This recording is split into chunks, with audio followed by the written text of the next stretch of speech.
Spring is right around the corner, and with it comes the perfect chance to refresh, reset, and recharge our minds and our bodies. Here to give us tips on how to do that is Dr. Suzanne Wallach, a licensed therapist who specializes in women's mental health and DBT.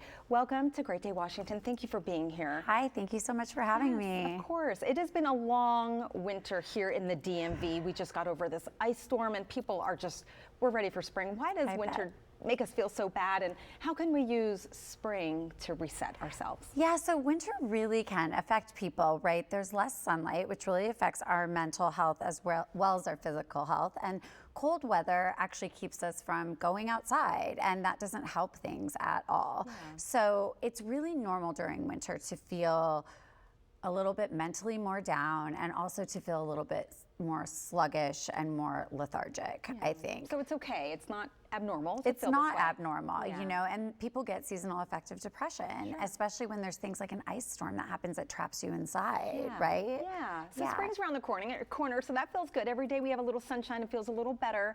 How can we all just kind of start to think about how to reset in the spring? Well, I'm glad you used that word, because I think spring is time for a reset. And people sometimes think of spring as kind of a rebirth, right? Things start blooming, the sun starts coming out.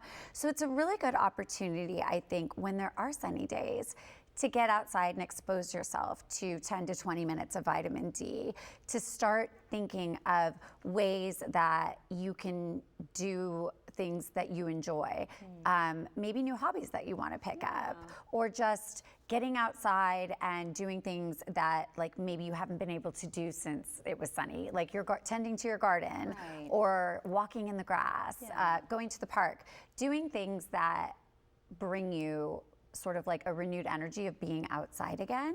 Sunlight does wonders for people. Yes, it does. I mean, it's not just something we say, it's true. That vitamin D helps us feel better, the serotonin. It's so good for And you're health. saying go ahead and just go do those things that you enjoy, or start a new hobby, or just get out there and let it resonate with you that you're moving forward into a new season. If you can. I mean, the kind of therapy that I do, which is dialectical behavior therapy, we talk a little bit about using a skill called opposite to emotion action. And so it's sort of like, if you've been putting off going to therapy, or if you've been putting off starting, I have a client who recently started ballet lessons after 20 years, and she's found so much joy in it. Or if you've been putting off like taking that ballet class, do the opposite of what your emotion is telling you to do and go do it. Find something that brings you joy. I love that. For anyone listening, we're going to start to think about, okay, what brings me joy, but what can they do just right now? What are some tips that we can just kind of start to get our mind ready to kind of reset? Start really small. You know, even if it's just 3 minutes of mindfulness in the morning, of not picking up your phone right when you wake up, right? It's huge, it's huge. Yeah, doom scrolling is a thing. Yeah. So even if it's just 3 minutes of, I'm gonna wake up and I'm really gonna like mindfully set my intention for the day, or I'm gonna wake up and make my favorite matcha latte and like really make that my mindfulness routine. You know, you can start very small. It doesn't have to be taking up a huge hobby. You know, it could even be like, I'm just not gonna pick up my phone until I take a really warm shower and I feel really good.